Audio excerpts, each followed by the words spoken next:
अस्सलाम वालेकुम नाज़रीन, मैं हूं नादिया और मेरे साथ मौजूद हैं diabetologist doctor Javed Iqbal. Doctor साहब को वेलकम करेंगे प्रोग्राम में। अस्सलाम वालेकुम डॉक्टर साहब। डॉक्टर साहब, सवाल से शुरू करते हैं टॉपिक को। हमारे एक पेशेंट ने सवाल किया है कि उनकी वालदा जिनकी एज 65 ईयर्स है, उनको कमर की हड्डी का यानी कि रीढ़ की हड्डी का फ्रैक्चर हुआ। तो डॉक्टर के पास गई तो उन्होंने इनिशियल ट्रीटमेंट के बाद कुछ दवाइयाँ जो हैं वो उनको रिकमेंड की। अच्छा, जो सवाल बेसिकली इसमें कि मैं पूछना चाहती हूँ कि इस एज के यानी कि बुज़ुर्गों में यानी कि 50 प्लस या 60 प्लस लोगों में ये जो रीढ़ की हड्डी या कहीं पे भी हड्डियों का फ्रैक्चर यानी कि क्या कहते हैं ओस्टियोप्रोसिस टाइप, यस, तो ये जो हड्डियों के भुरभुरापन है इसकी ये हड्डियों के भुरभुरेपन की वजह से फ्रैक्चर होता है हड्डियों में, या इसकी कोई और रीजंस हैं, या इस एज के लोगों में क्या ऐसी खास वजह है कि उनमें हड्डियों का जो है वो फ्रैक्चर आम है? हम इसको दो हिस्सों में डिवाइड कर लेते हैं इस बीमारी। एक फ्रैक्चर्स होते हैं जो ट्रॉमा की वजह से फ्रैक्चर होते हैं, जैसे आपको चोट लग गई, कोई आपका एक्सीडेंट हो गया तो आपका फ्रैक्चर नेचुरल होगा। इसके अलावा कुछ फ्रैक्चर्स होते हैं, उनको कहते हैं फ्रेजिलिटी फ्रैक्चर्स, यानी आपकी हड्डियाँ इतनी फ्रेजाइल हैं, आपकी हड्डियाँ इतनी नाजुक हो गई हैं कि वो माइनर ट्रिवियल ट्रॉमा से भी उनको फ्रैक्चर हो रहा है। एक दूसरा, आपको ज़रा सी कोई बैलेंस ख़राब हुआ तो फ्रैक्चर हो गया। ये जो फ्रैक्चर्स हैं, जो स्पॉन्टेनियस फ्रैक्चर्स भी हैं और जो माइनर वजह के माइनर ट्रॉमा फ्रैक्चर्स हैं, ये सारे के सारे आपके ऑस्टियोप्रोटिक फ्रैक्चर्स में आते हैं और इनकी साइट्स डिफाइंड है। मतलब ये जो कमर की हड्डी है और हिप के फ्रैक्चर्स हैं, ये बड़े कॉमन है और हम इनको इस तरह से डिवाइड कर सकते हैं, पोस्ट मेनोपॉजल वुमन में होते हैं। यानी जिस फीमेल को मेनोपॉज आ गया, जिस फीमेल में अब एस्ट्रोजन की कमी हो गई है, और एस्ट्रोजन आपको पता बोन्स की मैस को बनाता है, तो एस्ट्रोजन की जो कमी है वो मेनोपॉज के बाद वो लीड करती है ऑस्टियोप्रोसिस को। तो post menopausal women specially after the age of 65 they are having a risk of developing osteoporotic fractures. उनके अंदर ये हड्डियों के भुरभुरापन की वजह से फ्रैक्चर्स होंगे। तीन मेन चीजें हैं जो ऑस्टियोप्रोसिस में होनी है। कौन कौन सी तीन होती है? एक है कि लॉस ऑफ बोन मैस, यानी हड्डियों के अंदर जो गूदा है या हड्डियों के अंदर जो मैस है वो कम हो जाता है। नंबर 2, उनकी जो हम ये स्कोरिंग करते हैं, ये जो जो बोन की जो इसकी टेक्सा स्कैन पे स्कोरिंग करते हैं, उसमें ऑस्टियोपेनिक होते हैं, वो उनके अंदर कमी होती है सारी उनके मटेरियल की, नमकियात की सारी, ठीक है। और फिर ये है कि ऐसे पेशेंट्स को अल्टीमेटली फ्रैक्चर्स होते हैं, तो कई दफ़ा फ्रैक्चर्स ही तशखीस कर लेते हैं कि ये ऑस्टियोप्रोसिस है। कई दफ़ा पेशेंट को ऑस्टियोपेनिया होता है और प्लस फ्रैक्चर हो जाते हैं। कई दफ़ा पेशेंट को डेक्सा स्कैन पे ऑस्टियोप्रोसिस होती है। ये आगे चल के हम बात करेंगे कि इनको कैसे डिफाइन करना है। ठीक है, ऑस्टियोप्रोसिस होती है और फ्रैक्चर्स हो जाते हैं। तो ये एक मुख्तलिफ किस्म की कैटेगरीज हैं जिनको हम आगे डिफाइन कर सकते हैं। इन शॉर्ट ये है कि आपकी एज के साथ और आपकी पीरियड्स ख़त्म होने के बाद से पेशेंट्स को जो मसल उनकी बोन मैस कम हो जाती है, उसकी वजह से जो फ्रैक्चर्स होते हैं उसको हम ऑस्टियोप्रोटिक फ्रैक्चर्स कहते हैं। और इस बीमारी का नाम है ऑस्टियोप्रोसिस, यानी हड्डियों का भुरभुरापन। ये एक बीमारी है, एक बीमारी। अच्छा, क्या ये मेल्स में भी हो सकती है? ये सवाल था मेरा। मेल्स को क्यों नहीं हो सकती? मेल्स को भी हो सकती है, या मेल्स में आमतौर पे नहीं होती। मेल में मेनोपॉज भी आता है, ऐसा नहीं है। तो मेल में भी जो है ऐसा हो सकता है, अगर मेल हाइपोगोनेडिज्म का शिकार है, उनके अंदर हार्मोन टेस्टोस्टेरोन ही नहीं बन रहा, तो टेस्टोस्टेरोन से एस्ट्रोजन ने बनना ना, तो इसलिए जो ओल्ड एज के मेल हैं अबव 65 उनको भी चांस होता है। लेकिन जो दुनिया जान में सोसाइटीज़ हैं, जैसे अब डायबिटीज़ के लिए अमेरिकन डायबिटिक एसोसिएशन है, आपके American association of clinical endocrinologist है, ये सारे गाइडलाइंस देते हैं। इसी तरह नेशनल ऑस्टियोप्रोटिक फाउंडेशन है और मुख्तलिफ फाउंडेशन हैं जो ऑस्टियोप्रोसिस के हवाले से गाइडलाइन फ्राहम करती हैं। वो ये कहती हैं कि हर वो फीमेल जिसकी एज 65 से ऊपर है, पोस्ट मेनोपॉजल है, वो एट रिस्क है, तो उसका हम डेक्सा स्कैन करके स्क्रीन कर सकते हैं। लेकिन मेल्स के बारे में वो इतने रिजिड नहीं है। मेल्स के बारे में ये है कि भाई अबाउट 50 मेल है लेकिन उसमें कोई रिस्क फैक्टर है, जो आगे हम बात करते हैं कौन से रिस्क फैक्टर्स हैं जिनकी मौजूदगी में DEXA स्कैन करके उनकी डायग्नोसिस करनी चाहिए ऑस्टियोपोरोसिस की। तो एक चीज़ और तशखीस में है मैं वो है क्लिनिकली कि भाई मरीज को दर्द होना ज़रूरी नहीं है। किस चीज़ का? हड्डियों में दर्द होना ज़रूरी नहीं है। फ्रैक्चर के बाद भी? फ्रैक्चर के बाद हो सकता है, फ्रैक्चर से पहले। ऐसा नहीं है कि हम कहेंगे भाई इसको हड्डियों में दर्द हो रहा है तो ये ऑस्टियोपोरोसिस है। अच्छा। साइलेंट डिजीज भी हो सकती है ये।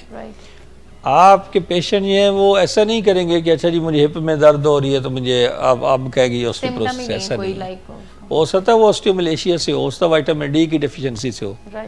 तो सिर्फ दर्द जो है वो इसका एक फाइनल डायग्नोसिस नहीं है और दर्द से हम नहीं प्रिडिक्ट कर सकते कि ऑस्टियोपोरोसिस है।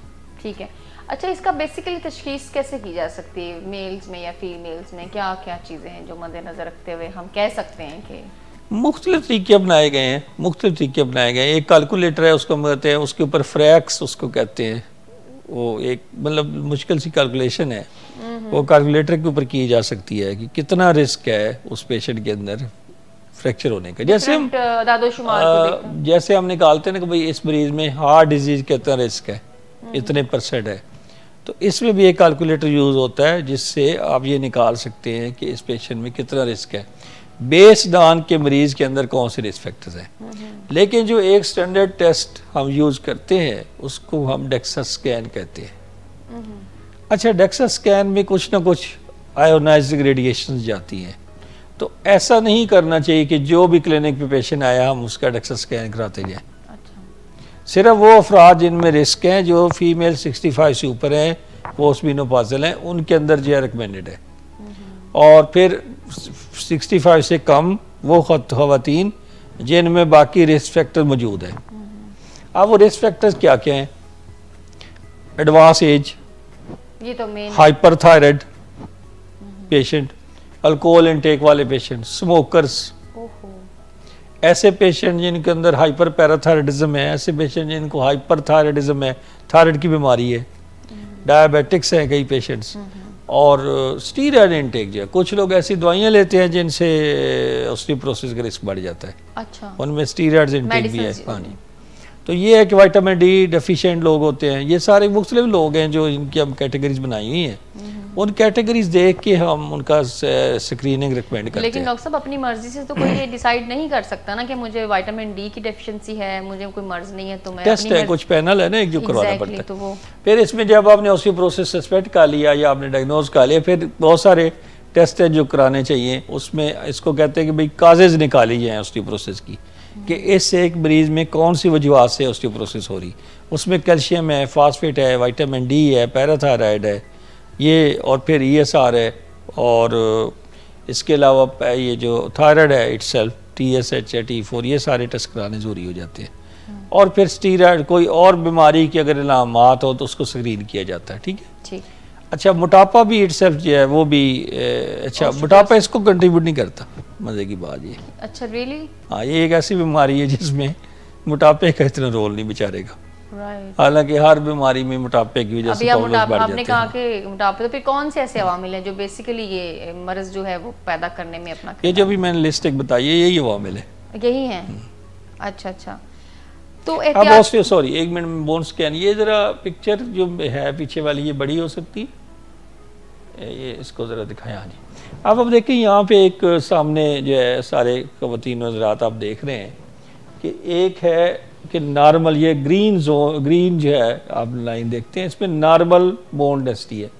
अच्छा, जब आप DEXA स्कैन कराते हैं तो उस पर एक T स्कोरिंग होती है और एक Z स्कोरिंग होती है। जो T स्कोरिंग होती है वो ये बताती है कि अगर एक यंग मेल या फीमेल जो 25 साल का है, जिसकी मैक्सिमम अब बोन मैस बन गई है, उसके साथ हमने कंपैरिजन करें तो आप कहाँ फाल करते हैं। यानी आप 60-70 साल के हैं लेकिन आपका कंपैरिजन हम कर रहे हैं 25 साल की बोन के साथ। तो ये कंपैरिजन तो नहीं है? नहीं, वो ठीक कंपैरिजन है, वो उसमें से आइडिया ही लेना ना हमने। अच्छा। अब आपने देखा कि 25 साल के पेशेंट से 25 साल के जो पर्सन है, अगर तो आपकी ये जो T स्कोरिंग है ये उससे 2.5 स्टैंडर्ड डेविएशन से कम है तो आपको ऑस्टियोपोरोसिस है। और अगर T स्कोरिंग में आप 1 और 2.5 के ऊपर पाए जाते हैं तो आपको ऑस्टियोपेनिया है, यानी आपके अंदर कमी है बोन मैरो BMD की, लेकिन ऑस्टियोप्रोसिस नहीं है। और तीसरी है कि आपका ग्रीन है, तो ये जो है बिल्कुल नॉर्मल लेस देन 1 वाला, ठीक है, यानी आपका मैच कर रहा है एक स्टैंडर्ड डेविएशन के अंदर अंदर आप आ रहे हैं। जो अगर आपको मैच किया जाए 25 साल के बंदे के साथ, तो ये ग्रीन पट्टी जो है ये सेफ जोन है। नीचे ये ऑस्टियोपेनिक है, इसको फ्रैक्चर होने के चांस होते हैं, अगर इसका तो और फैक्टर्स भी हैं। और ऑस्टियोप्रोसिस ऐसी चीज है जहाँ पे हमें ट्रीटमेंट देनी पड़ेगी, ठीक है। ओके, यानी कि जैसे ही वो ऑरेंज से रेड जोन में आया तो वो खतरे में। बिल्कुल। तो ये चूंकि हमारे आजकल जो बड़ा रिवाज है कि लोग रिपोर्टों को बहुत ज़्यादा डिटेल में पढ़ते हैं और उस पर डिस्कशन भी करते हैं और अपनी मर्जी की उसकी तशरीह भी करते हैं, तो इसलिए मैंने इसको बेहतर समझा कि एक्सप्लेन कर दूं कि जिनका 2.5 से कम है टी स्कोर, वो एक्चुअली ऑस्टियोपोरोटिक है। अच्छा, अगर कोई इसमें भी एक प्री डायबिटिक वाली फेज है। हाँ, आप देखें, तो वही मैं कह रही थी एग्जैक्टली। एक नॉर्मल है, एक जरा प्री ऑस्टियोपोरोटिक है, ऑस्टियोपेनिक है, और एक जो रेड है वो ऑस्टियोप्रोसिस का शिकार है। अच्छा, इसमें एक है ऑस्टियोपेनिया जिसमें है कि अब वो लाइक वो नियर एट द एज है वो बंदा, यानी कि उसको हो सकता है वहाँ पे ट्रीटमेंट उसका अर्ली स्टेज पे हम शुरू कर सकते हैं। तो ऐसी एहतियातें कौन सी जो करनी चाहिए ऐसे लोगों को और उनको जिनको ये मर्ज हो जाता है? एहतियातें बड़ी सिंपल हैं। आप अपनी डाइट जो है वो नेचुरल रखें, कैल्शियम और विटामिन डी के लेवल देख के अपनी ट्रीटमेंट उनके साथ करें, विटामिन डी इंटेक सही हो। आप की अगर कोई डिजीज़ है जैसे कि हाइपरथायराइडिज्म है उनको ट्रीट करें, डायबिटीज़ को ट्रीट करें, स्मोकिंग को क्विट करें, अल्कोहल का इस्तेमाल जो है वो बंद करें। ये वो चीज़ें हैं जिनके ऊपर अमल करके हम मतलब ऑस्टियोपोरोसिस जैसी बीमारी से बच सकते हैं। फिर ये है कि जो भी लोग पोस्ट मेनोपॉजल फीमेल्स हैं वो अपनी जो भी उनकी डॉक्टर है गायनी की या एंडोक्रिनोलॉजिस्ट के साथ उनका रब्ता है या रूमेटोलॉजिस्ट इवन, इनके साथ मिल के अपना एक स्क्रीनिंग प्लान बनवाएं कि किस एज में मैंने एक्सरे स्कैन करवाना है, क्या क्या टेस्ट और कराने हैं जिससे ऑस्टियोपोरोसिस होने का चांस जिसमें से देखा जा सकता है, ठीक है। तो यानी वो जो एक कैलकुलेशन है उनकी वो हो जाए कि उनके अंदर रिस्क कितना है। अगर आप रिस्क को आइडेंटिफाई करते हो, ऑस्टियोपोरोसिस की बीमारी है जिसमें आपको रिस्क को टाइम पे उसको आइडेंटिफाई करना पड़ेगा और फिर ट्रीट करना पड़ेगा।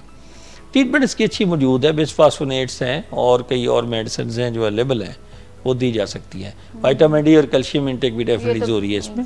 और एक इम्पॉर्टेंट जो इसमें बात है वो ये है कि जो कुछ लोगों की हाइट कम हो जाती है ना, रह जाती है, कई फीमेल्स या मेल्स आप देखेंगे ओल्ड एज उनकी हाइट कम हो जाती है, लॉस ऑफ हाइट।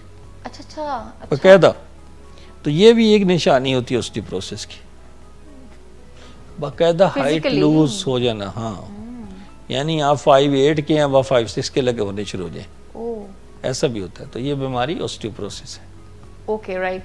तो डॉक्टर साहब ये यंगस्टर्स में या बच्चों में हो सकती है, यंग खवातीन में, बच्चों में, मर्दों में, लड़कों में हो अगर उनके अंदर कोई मेटाबॉलिक एरर्स हो जैसे हाइपरपैराथायराइडिज्म है, यानी कि उसको कहेंगे वक्त से पहले बुढ़ापा या ऐसे, हाँ प्रीमेच्योर हो गया ना, प्रीमेच्योर हो गई। Okay, right. इसी तरह कई फीमेल्स हैं उनके अंदर ओवेरियन फेलियर हो जाता है, प्रीमेच्योर। अगर उनका ट्रीटमेंट हार्मोन्स के साथ नहीं करते तो वो भी एक तरह से पोस्ट मेनोपॉजल स्टेट हो जाती है। एग्जैक्टली। यानी अगर आप हार्मोन्स बनाने वाली फैक्ट्री तबाह कर लें पहले ही लेस देन 40 एज, तो इसका मतलब है कि आपके अंदर जो हार्मोन्स हैं वो कम है, तो हार्मोन्स कम है तो फिर वही सिचुएशन है जो पोस्ट मेनोपॉजल। आल दो उनका ट्रीटमेंट डिफरेंट है, उनका ट्रीटमेंट हार्मोन रिप्लेसमेंट थेरेपी है, HRT उसको कहते हैं। उनको तो वो तो डिस्टर्बेंस हो गई ना, उनके तो नेचुरली तो ऐसा नहीं है कि वो, तो उनको फिर रिप्लेस करना चाहिए, डिसऑर्डर हो जाता है। हाँ, रिप्लेस करना जरूरी होता है। ये बात ठीक है डॉक्टर साहब, कोई बात आप अगर करना चाहें at the end of the program? बात अब ये करनी है कि अगला जो मंथ है पूरा फरवरी का वो थायराइड अवेयरनेस मंथ है। हम उसके हवाले से प्रोग्राम्स भी करेंगे, कुछ वीडियोस भी शेयर करूंगा वगैरह वगैरह। ठीक है, बहुत शुक्रिया डॉक्टर साहब। नाज़रीन, बहुत शुक्रिया हमारे साथ रहने का। अगले हफ्ते दोबारा से आपकी खिदमत में हाजिर होंगे। अल्लाह हाफिज़।